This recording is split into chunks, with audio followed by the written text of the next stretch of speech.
Recently Deepika के जो interview की क्लिप आ रही थी, उसके बाद में जो वो इंटरव्यू ले रहे थे नैन, उनको भी काफ़ी ज़्यादा हेट पड़ने लगा है। लोगों का कहना ये है कि मतलब ऐसा लग रहा था कि जैसे बिल्कुल ही चाटुकारिता बोलते हैं ना, जिसको कि पैर पड़ने के लिए तैयार, वो इस बंदे की हालत लग रही थी।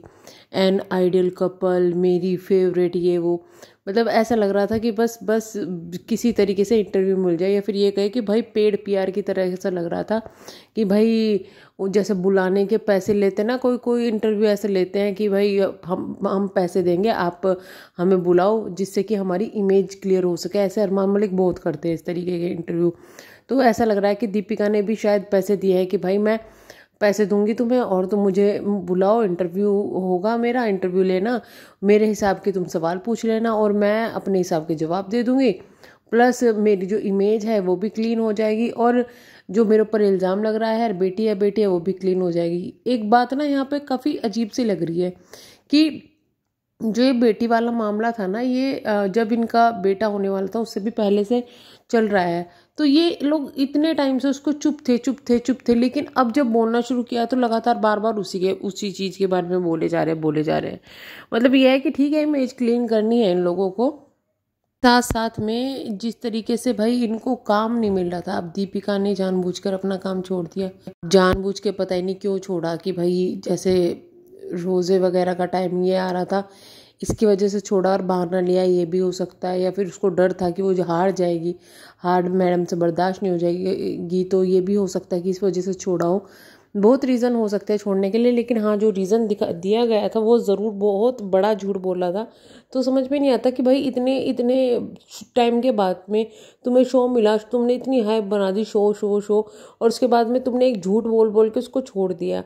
या तो तुम पब्लिक को सही रीज़न बताते कि भाई ये चीज़ें हैं, इस वजह से मैं छोड़ रही हूँ, कि भाई नहीं बर्दाश्त होती मेरे से हार, और मुझे पता है मैं हारूंगी। मतलब जिस शो के अंदर इतने बड़े वाईटी जो क्रिएटर है, इतनी बड़ी कुक है, उसको निकाल दिया गया। तो मतलब मैडम तो क्या चीज़ थी, कुछ भी नहीं। जो खुद ही उनकी रेसिपी कॉपी करती रहती है, वो तो क्या ही मतलब जीतती। लेकिन हो भी सकता है क्योंकि भैया उसको निकाल के किसी टीवी सेलिब्रिटी को एवं ही जिता रहे हैं, तो फिर ये तो है कि भाई चीटिंग तो वहाँ पे चल रही है। और ये मैं देख भी रही हूँ, मतलब कि सोशल मीडिया इन्फ्लुएंसर को बुलाया तो जाता है सिर्फ किस लिए कि भाई इनके ऑलरेडी फैन फॉलोइंग है यार, इतने उनको बुलाएंगे तो इतने लोग तो तुम्हें देखेंगे ही, वो तो देखेंगे ही। बुलाया तो जाता है, बट हर एक जगह पर उनको हरा दिया जाता है। तो ऐसा मतलब कब तक चलेगा, कब तक तुम लोग, अगर तुम्हारे लिए इतनी टीवी सेलिब्रिटी ज़रूरी है तो उनको ही जिताओ ना। क्यों लोगों को बुरा बुरा के तुम उनको ये मतलब आईटी वालों को अपनी हाइप क्रिएट कर रहे हो। कैरियर ना थोड़ा अलग टॉपिक हो जाएगा, इस पर कभी और बात करेंगे। अभी यहाँ बात करते हैं दीपिका की। तो दीपिका ने अपनी बेटी के लिए मतलब बहुत वहाँ पे इस तरीके से बोला कि मतलब अगर मेरी बेटी होती तो मैं छोड़ के आती और मैं छुपाती। लेकिन पता रेडिट पे क्या आ रहा है, रेडिट पे आ रहा है कि भाई ये जो है ना, ये अपनी बेटी से हर 2-3 महीने में मिलने जाती है, और इसकी बेटी है जिसकी उम्र 15-16 साल अभी हो गई है। अब इन चीज़ में कितनी सच्चाई है ये तो हम नहीं कह सकते, और कभी दिखती भी नहीं है ये वहाँ पे जाती हुई कुछ भी करती हुई, क्योंकि मैडम तो अक्सर अपने जनाब की सेवा में लगी रहती है और बोलती है मैं तो फैमिली की सेवा करती हूँ। नहीं नहीं, आप सिर्फ और सिर्फ जनाब की सेवा करते हैं। और जिस तरीके से ये जो इंटरव्यू लिया गया है, इनमें इनको एक परफेक्ट कपल कहा गया है, उसको सुन के तो बहुत ही ज़्यादा हंसी आ रही है, इस वाली हा, मतलब यही वाली हंसी आ रही है कि भाई परफेक्ट कपल कहाँ से। परफेक्ट कपल का मतलब होता है कि दोनों एक दूसरे को रेस्पेक्ट दे, एक दूसरे के काम की रेस्पेक्ट करे, एक दूसरे की चीज़ों की रेस्पेक्ट करे। लेकिन यहाँ तो सिर्फ और सिर्फ सारे जो चीज़ें हैं वो दीपिका की तरफ से दिखाई देते हैं, है ना। लेकिन जब देखते हैं कि भाई चीज़ें बहुत ज़्यादा बढ़ रही है, तो जनाब उठाकर उनकी मम्मी के लिए कुछ या तो गिफ्ट दे देते हैं या कुछ वो दे देते हैं, और मैडम हो जाते कुछ बस यही चलता रहता है। मतलब कहीं से परफेक्ट कपल तो ये दिखाई नहीं देते। सच में बताऊं, नहीं लगते भाई परफेक्ट कपल।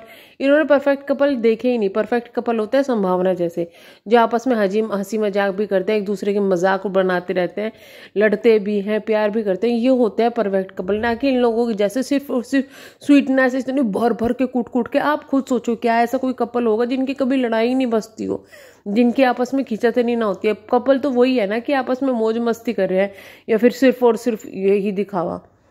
तो दीपिका तो मतलब अपने फैमिली वालों को तो ये निगलेक्ट ही कर चुकी है कि भाई दुनिया में मेरे फैमिली वालों से तो बेकार कोई हो नहीं सकता, और मेरे ससुराल वालों से अच्छा कोई नहीं हो सकता। ऐसे लगता है। लेकिन जब भाई दीपिका प्रेग्नेंट थी तब कहाँ गए थे इनके सास ससुर की जो अच्छाई थी सास की, वो पूछती भी नहीं थी। दीपिका अलग पड़ी रहती थी, जब भी माँ सेवा करती थी, अभी भी माँ सेवा कर रही है। लेकिन एक चीज़ और देखने के लिए अभी मिली है, जब से जैसे रूहान बड़ा होता जा रहा है ना, तो पहले तो इनकी मम्मी के पास में वो ज़्यादा रहता था, अब सास के साथ में भी काफ़ी टाइम बिताने लगा है। उसका शायद ये रीज़न है कि ये लोग चाहते हैं कि रूहान जो है वो जल्दी से जल्दी अपने जो रिवाज होते हैं, जैसे इनका जो नमाज पढ़ना वगैरह होता है, शायद उस वजह से उनके पास छोड़ा जा रहा है। क्योंकि ना अक्सर बच्चों को बड़ों जैसे बड़े होते रहते हैं ना, तो बड़ों के जितनी संगति में बच्चा रहेगा ना, उतने ही जल्दी अपने संस्कार भी सीखेगा और उतनी ही जल्दी उन चीज़ों को सीखेगा भी। तो शायद इसी वजह से उनके पास में छोड़ा जा रहा है। क्योंकि इनकी मम्मी को तो वो चीज़ें नहीं पता होंगी क्योंकि वो हिंदू फैमिली से बिलोंग करती है, बट अम्मी को तो पता होगी, तो इस वजह से छोड़ा जा रहा है। लेकिन सवाल ये उठता है कि अगर आप लव मैरिज कर रहे हो और अपने प्यार के इतने ढंढोरे पीट रहे हो कि प्यार प्यार प्यार, तो मेरे ख्याल से तो मुझे तो नहीं लगता कि भाई प्यार में किसी को धर्म परिवर्तन करवाने की ज़रूरत पड़ती होगी। ये मेरी अपनी सोच है।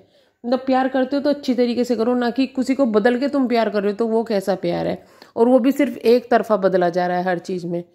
तो ये वही कपल है जो बोलते थे कि भाई दिवाली की गूंज भी होगी, ये भी होगा, वो भी होगा, लेकिन अब तो इनके यहाँ सिर्फ और सिर्फ ईद की सहनाई सुनाई देती है और तो कुछ सुनाई नहीं देता। खैर ये इनका अपना पर्सनल डिसीजन है, बट फिर भी ये एक परफेक्ट कपल मैं इसको बिल्कुल भी नहीं बोलूँगी।